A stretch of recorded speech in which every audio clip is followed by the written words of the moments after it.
So fourth qualitative property is osmotic pressure.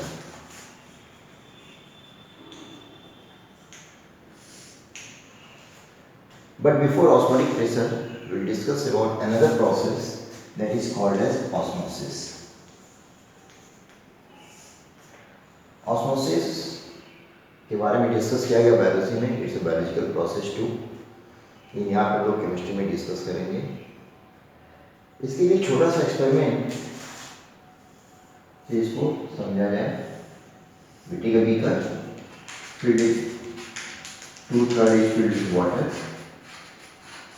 Then we are taking a thistle funnel filled with the sugar solution, and the mouth of the thistle funnel is covered with a semi-permeable membrane.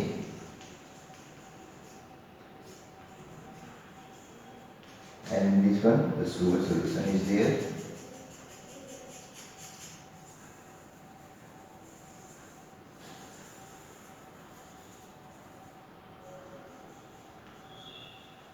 This is the SPM.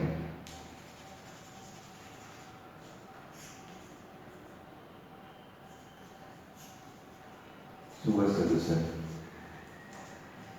इसको जब water में set कर देते हैं, what we find that अगर ये इसका initial level है सुगर सोल्यूशन का फनल में, after some time we find that the level of the sugar solution increases and at a certain stage it is going to be constant. यानी sugar level इतना बढ़ जाता है यहाँ पे. कैसे हुआ ये चीज़? Very simple. इसका मतलब कि बीकर से वाटर जो है फनल के अंदर मूव करना शुरू किया. There was the flow of the water, the movement of water from beaker to the funnel, and that's why the level of the sugar solution has increased. This movement of water into the solution through a semi-permeable membrane is called as osmosis. Is it clear? As per the notes, osmosis को ऐसे हम लोग define करते हैं, movement of the water, या फिर ये कहा जाए when a solution is separated by its solving through a semi-permeable membrane, then the solvent particle move from solvent compartment or water move from solvent compartment to the solution compartment. This phenomena is called as osmosis. Osmosis में एक बहुत important चीज़ है, SPM की बहुत ज़रूरत होती है. SPM न तो सॉलिड पार्टिकल को अलाउ करता है एंटर करने के लिए, न वाटर मॉलिक्यूल को करता है, न सोल्यूशन को करता है. ये अलाउ करता है only the water vapours. Water vapours pass through the semi permeable membrane. So that's why osmosis are also explained in terms of water vapour और वेपर प्रेशर के टर्म में. In that case what do we say that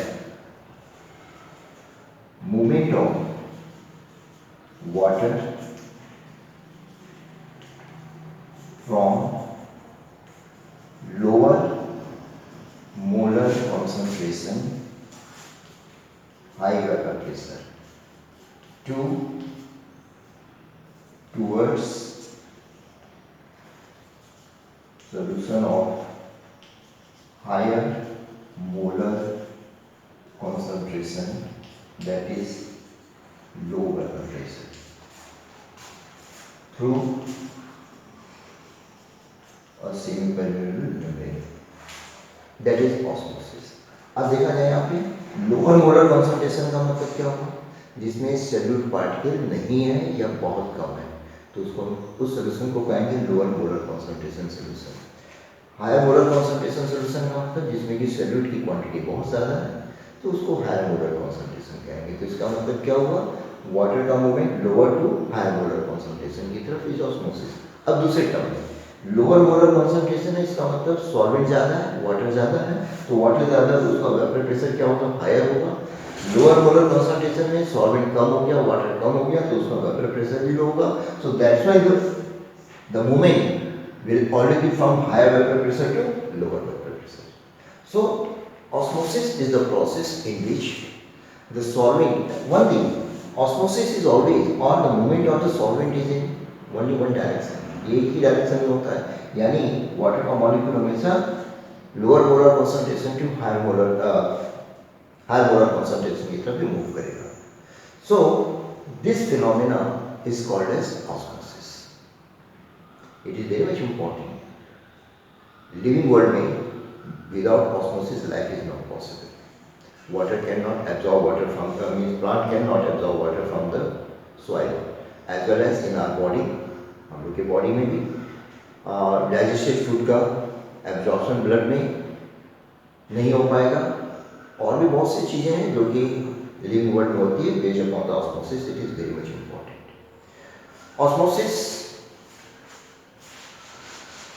is followed with the in presence of a semi-permeable membrane.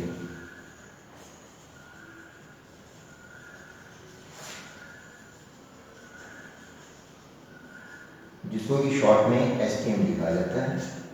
It is very much important क्योंकि दोनों के बीच में separation होना जरूरी है.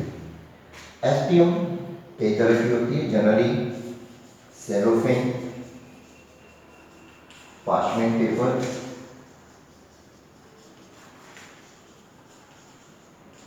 या it may be the living cell membrane, ये भी हो सकती है. लेकिन ये एसपीएम जो है दे आर वीक, ये काफ़ी वीक होती है. तो दैट्स वाई इसका हम लोग जनरली केमिस्ट्री में इस तरह की एसपीएम का हम लोग जनरली यूज नहीं करते हैं. Now we are having the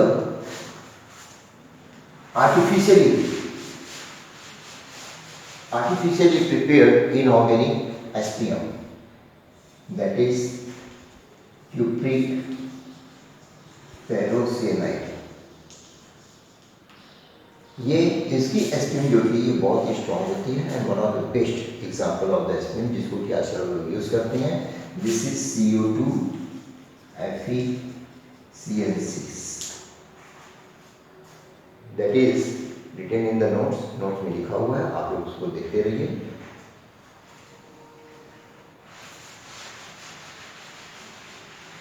late me discuss some example of osmosis.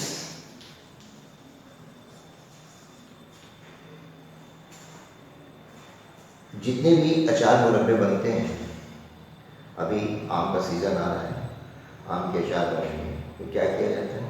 Raw mango को we cut into the pieces and put into the salt solution, higher concentrated salt solution उसमें डाल देते हैं.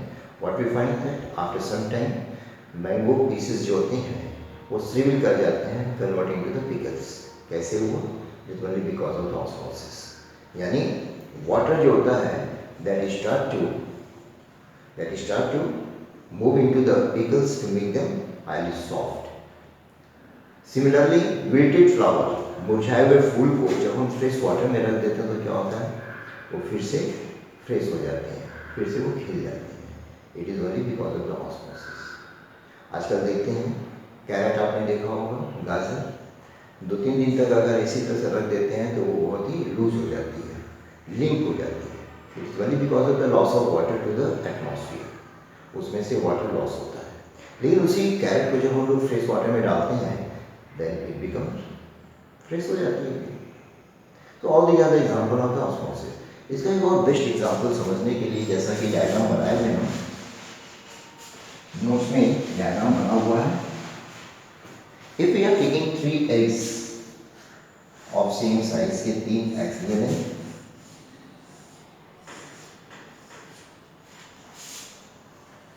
ये first case हो गया. करना क्या है इसमें? एग के ऊपर एक कवर होती है, white cover, that is made of the calcium carbonate.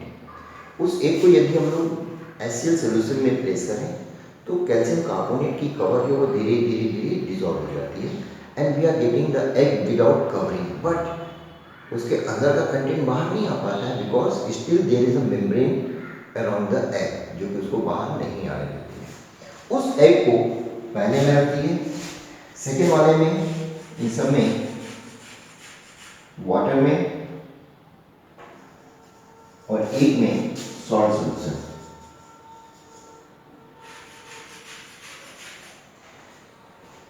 Water में जब इस एग को रखा जाता है, सेकेंड एग को, we find that its size get increase, इसकी साइज बढ़ जाती है, और सॉल्ट सॉल्यूशन में इस ओरिजिनल साइज से थोड़ी कम हो जाती है साइज, यानी ये श्रिंक कर जाता है, श्रिंक, और यहाँ पे स्वेल कर गया। What is like that one? Cell membrane जो है इसके चारों तरफ, that acts as a semi permeable membrane की तरह से, and in this case water enters into the egg because from higher vapor pressure to lower vapor pressure, and that's why the size of the egg get increases. In this case what happens? Salt solution में रखा गया है, this is the higher molar concentration, lower molar concentration, water बाहर आना शुरू होता है, and because of that the egg shrink कर जाता है, यानी इसकी साइज ओरिजिनल एग के साइज से कम हो जाती है। So these are some of the best example of osmosis.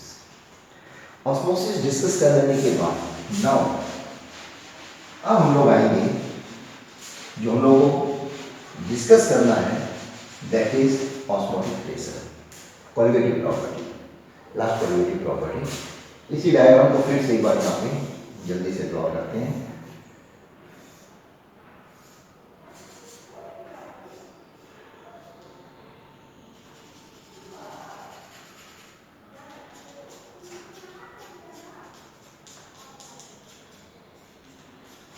अभी हमने देखा water enter from beaker to the funnel due to the osmosis.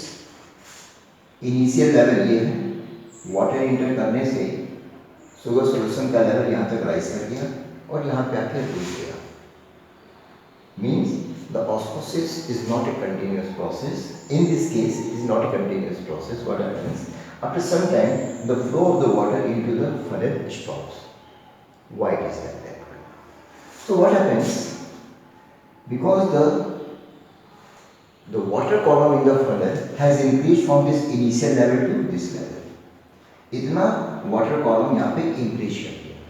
अब ये water column जो increase कर दिया है, definitely it will exert pressure on the rest of the sugar solution, उसमें pressure exert करेगा, और जब pressure exert करेगा तो यहाँ से water का movement क्या होगा, धीरे धीरे सीज होता चला जाएगा, और सीज होता चला जाएगा तो एक समय क्या होगा, the movement of the water into the funnel is balanced by this hydrostatic pressure due to the water column. ये वाटर कॉलम जो इतना बड़ा है, इस वाटर कॉलम से जो प्रेशर एक्सर्ट हो रहा है शुगर सॉल्यूशन पे, जिसको हाइड्रोस्टैटिक प्रेशर कहते हैं, because of that pressure the flow of the water into the funnel stops, and this is because of the most important colligative property of the solution is called as osmotic pressure।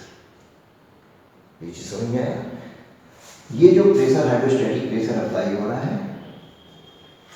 Hydrostatic pressure, that is osmotic pressure. तो ये क्या कर रहा है, जैसे ही osmotic pressure achieve होगा, flow of water into the funnel will stop. तो कैसे डिफाइन किया जाएगा ऑस्मोटिक प्रेशर को? बहुत simple, pressure due to water column, pressure due to water column, और pressure hydrostatic pressure due to water column which stop the flow of water into the funnel is called as osmotic pressure. तो इसी को osmotic pressure कहा जाता है। या फिर एक चीज और भी कर सकते हैं, अनदर डेफिनेशन, सपोज हमने ये एक्सपेरिमेंट सेट कर दिया, this is the initial level of the sugar solution, और ये सेट करने के एटम से I apply the external pressure on this solution to the extent, उस extent तक यहाँ पे प्रेशर हम अप्लाई करेंगे, external pressure, so that the flow of water into the funnel stops। यानी इतना एक्सटर्नल प्रेशर अप्लाई करते जाए जिससे कि यहाँ पे वाटर का फ्लो जो है फनल में स्टॉप कर जाए, then that pressure is called as osmotic pressure। So external pressure applied, that is applied on solution in order to prevent the flow of water into solution is called osmotic pressure. That is very much important. ये definition exam में पूछी जाती है, तो it should be एकदम clear होना चाहिए. Osmotic pressure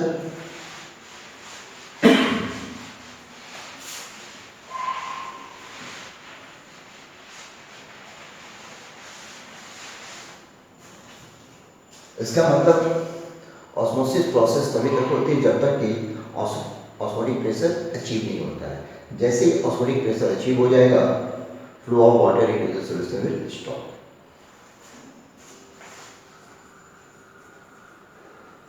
mathematical expression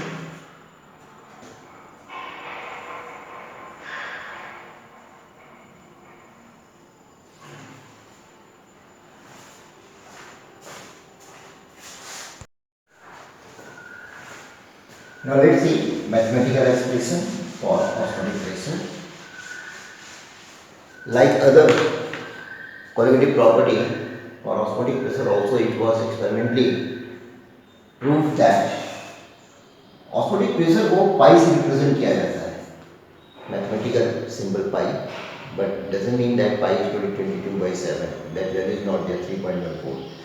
Pi is directly proportional to concentration of the solution in molarity. It was experimentally proved that osmotic pressure is directly proportional to the molarity of solution at a given temperature. That is also important. So that's why it is pi is equal to इसका expression जो लिखा जाता है that is written as CRT. R यहाँ पे that is the solution constant.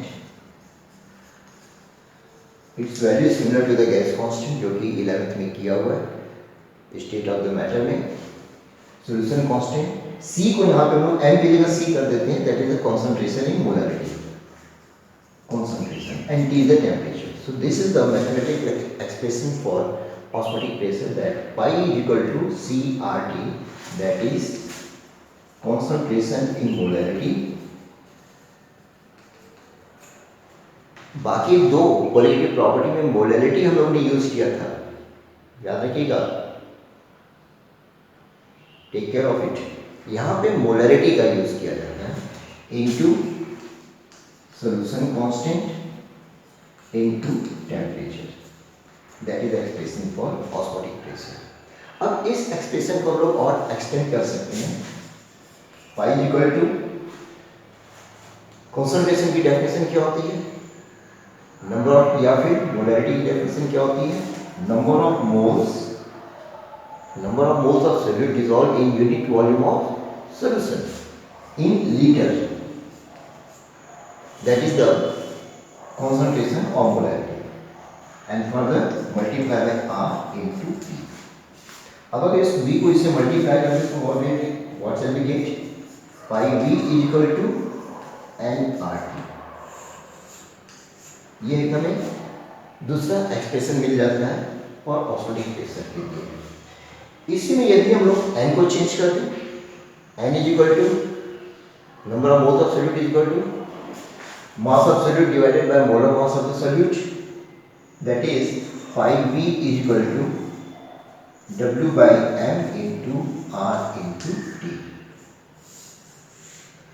This is the expression by which we determine the molar mass of the solute like other colligative property. तीनों colligative property का हम लोगों ने use किया था for determining the molar mass of the solute, और osmotic pressure को भी हम लोग यूज करते हैं to determine the molar mass of the solute by this expression, because this M is the molar mass of solute. यानी अगर हमें solution का वॉल्यूम मालूम हो, अगर हमें osmotic pressure मालूम है, mass of solute मालूम है, it is the solution constant, ये वैल्यू दी रहती है, and T the temperature in Kelvin, अगर ये मालूम है, then we can find out the molar mass of the solute. So that is very much important.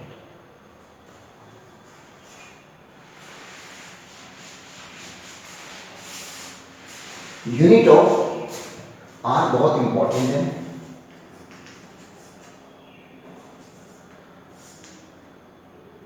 या यूनिट ऑफ ये लिया जाए पाई ऑस्मोटिक प्रेशर दो तरीके से लिया जाता है। फर्स्ट जिसको कि हम लोग प्रैक्टिकल यूनिट कहते हैं, जनरली हम लोग उसी में कैलकुलेशन करते हैं। प्रैक्टिकल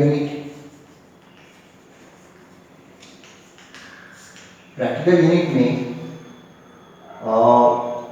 ऑस्मोटिक प्रेशर को एटमॉस्फेरिक प्रेशर में लिया जाता है, वॉल्यूम को लीटर में लिया जाता है, टेम्परेचर केल्विन में लिया जाता है, और आर की वैल्यू जो होगी इन दिस केस सोल्यूशन कांस्टेंट की वैल्यू जो होगी that will be 0.08314 something like that one litre atmosphere पर केल्विन पर मोल। उसमें ये हम लोग कांस्टेंट की वैल्यू देते हैं। और अगर मैं सेकेंड ऐसा यूनिट में करना हो तो ऐसा यूनिट में वॉल्यूम जो होगा वो क्यूबिक मीटर में हो जाएगा, प्रेशर जो होगा वो ऑस्मोटिक प्रेशर न्यूटन पर मीटर स्क्वायर में हो जाएगा, टेम्परेचर वही केल्विन में रहेगा, आर की वैल्यू जो होगी दैट विल बी 8.314 जूल पर केल्विन पर मोल। तो ये ध्यान देने की चीज़ है कि दो तरीके से यहाँ पे लोग ऑस्मोटिक प्रेशर में आर की वैल्यू को यूज़ करते हैं। प्रैक्टिकल यानी कि जब एटमॉस्फेरिक प्रेशर में लेते हैं ऑस्मोटिक प्रेशर को, और दूसरा न्यूटन पर मीटर स्क्वायर के फॉर्म में लेते हैं। So that is the unit of solution constant to be used. Okay, next one is starting हम लोगों ने सोल्यूशन का क्लासिफिकेशन किया था, फिर यहाँ पे एक बार क्लासिफिकेशन करेंगे based upon the concentration, based upon relative concentration of solution. इसको लोग तीन में डिवाइड करते हैं, isotonic solution, second hypotonic solution and third hypertonic solution. ये तीनों बहुत इंपॉर्टेंट है, बोर्ड एग्जाम में अक्सर क्वेश्चन पूछे जाते हैं। जैसे late me discuss one by one isotonic solution. Iso का मतलब ही जैसा आइसोटोप के बारे में पढ़े हैं, आइसोटोनिक आइसोटोप, तो इसमें जो प्रीफिक्स आइसो है the meaning of this one is similar, equal. So isotonic solution means two solution having similar concentration or equal concentration, that is C1 is equal to C2। तो अगर हमें यहाँ पे osmotic pressure का formula लिखना हो तो क्या हो जाएगा, C1 RT1 is equal to C2 RT2।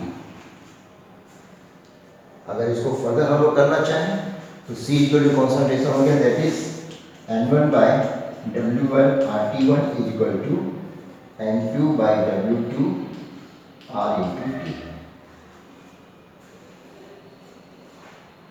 you multiply by V also।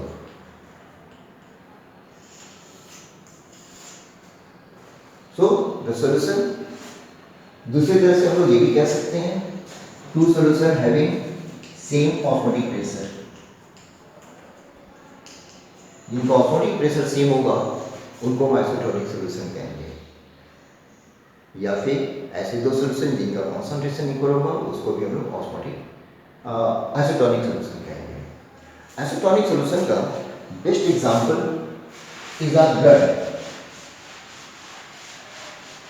Our blood is isotonic solution 0.91%, जैसा कि लिखा हुआ है, ब्लड is isotonic। ब्लड में जो भी इंजेक्शन वगैरह, इंट्रावेनस इंजेक्शन वगैरह जो इंजेक्ट किया जाता है, याद रखिएगा उसकी कॉन्सेंट्रेशन और ब्लड की कॉन्सेंट्रेशन हमेशा सेम होनी चाहिए। तो 0.91% blood is isotonic with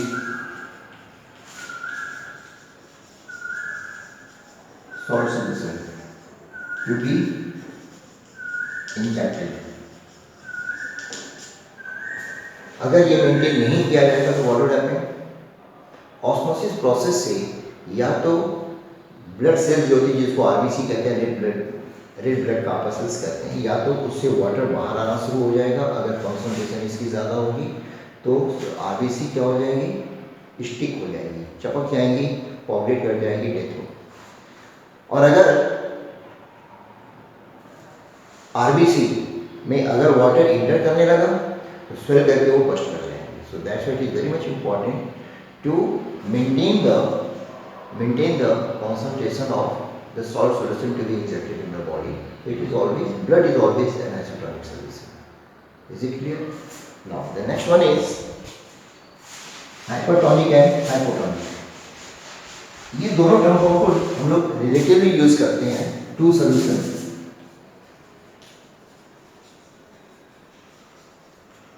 Having osmotic pressure pi 1 and pi 2,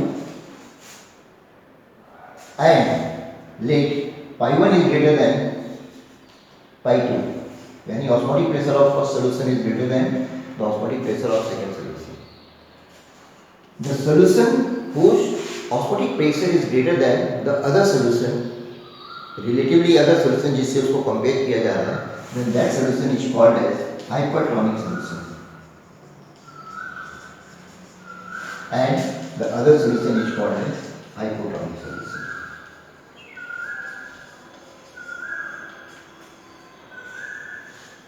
So we have discussed about the isotonic, hypotonic solution and hypertonic solution. इन दोनों को हमेशा रिलेटिवली डिस्कस किया जाता है, दो सॉल्यूशन। उन दोनों में से जिसका ऑस्मोटिक प्रेशर ज़्यादा होगा उसको हम लोग हाइपरटोनिक कहते हैं, और जिसका ऑस्मोटिक प्रेशर कम होगा उसको हम हाइपोटोनिक कहेंगे। इंडिविजुअली हम नहीं कह सकते, क्योंकि individually this solution may be hypotonic to and this solution may be hypotonic to as compare to the other solution. तो इसलिए इन दोनों को हमेशा कॉम्पिटिटिवली यूज किया जाता है। ऑस्मोसिस का एज वेल एज ऑस्मोसिस का क्या है, एक बहुत इंपॉर्टेंट एग्जाम्पल होता है। Most of the people suffer from a disease called oedema. Oedema एक वो डिजीज होती है जिसमें कि पीपल में कि बॉडी की सेल्स होती है उनमें वाटर रिटेंशन की कैपेसिटी काफ़ी ज़्यादा हो जाती है। यानी बॉडी सेल्स जो होती है वो वाटर को ज़्यादा एब्जॉर्ब करने लगती है, and because of that one body क्या सेल्स क्या होती है, स्वेल्स करने लगती है, and this swelling of cells in the body because of the water retention, वो पार्ट होता है वो स्वेल कर जाता है, जिसको कि हम लोग एडिमा कहते हैं।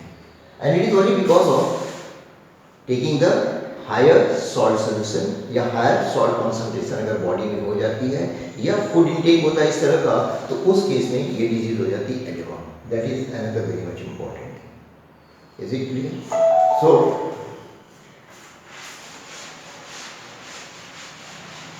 Another very important term, reverse osmosis is there.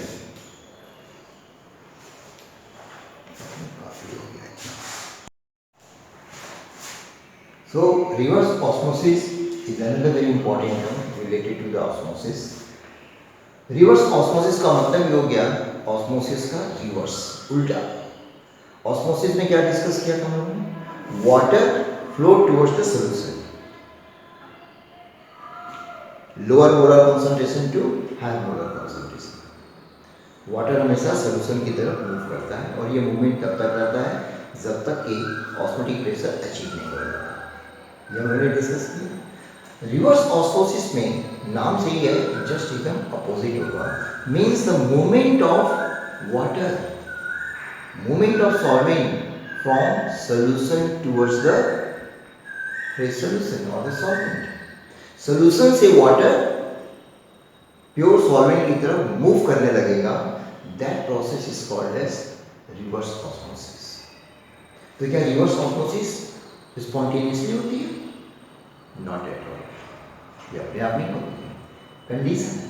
Condition क्या है?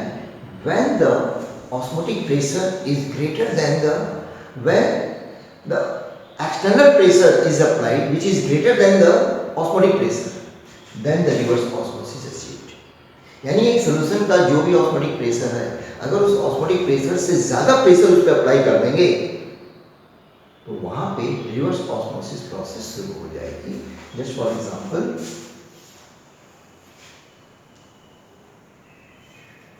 एक कंटेनर, उसको दो चैम्बर में डिवाइड कर देते through SPM.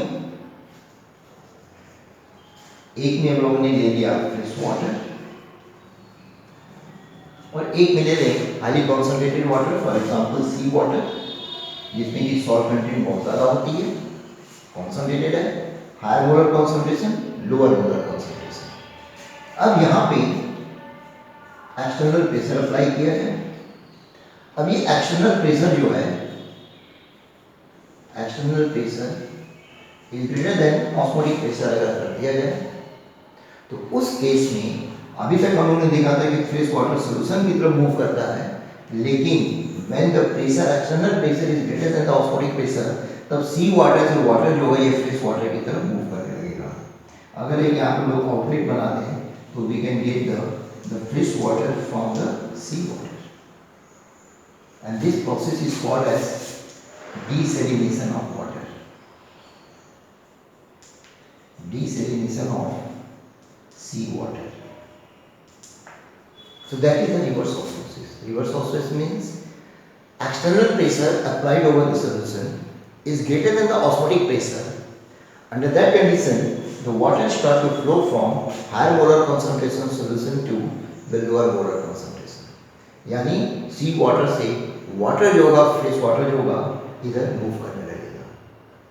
That is the reverse osmosis. Very much important, कई बार बोर्ड एग्जाम में पूछा गया है. इसका एप्लीकेशन क्या है?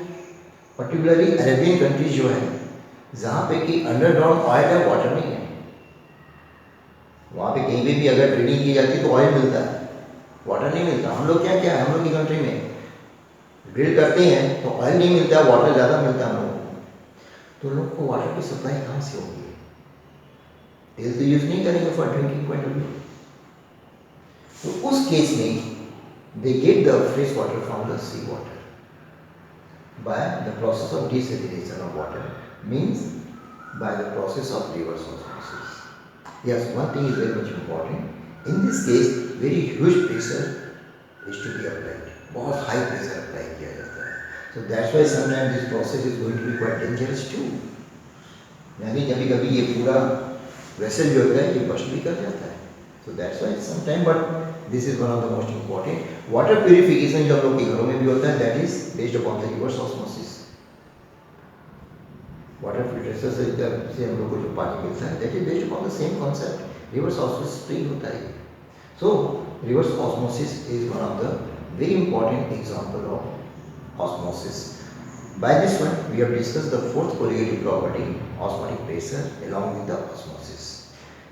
After that, we will discuss last part of the chapter will be there, and that is the abnormal molar mass and colligative property.